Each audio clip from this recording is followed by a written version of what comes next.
ABDM Ayushman Bharat digital mission एक digital innovation है जिसके द्वारा आप मेडिकल डेटा को डिजिटली रिकॉर्ड कर सकते हैं।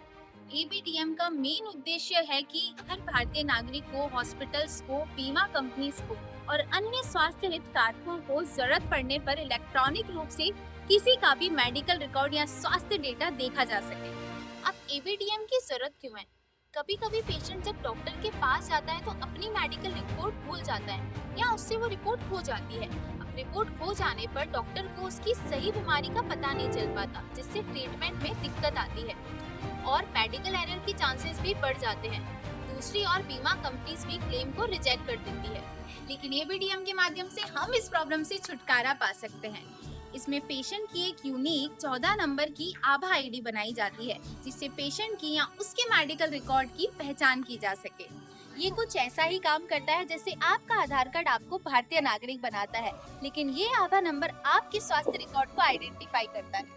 और हाँ, किसी भी मरीज का मेडिकल डेटा उसकी सहमति के बिना कहीं भी शेयर नहीं किया जाता। अब आपको एज ए हॉस्पिटल एबीडीएम क्यों इंटीग्रेट करना चाहिए?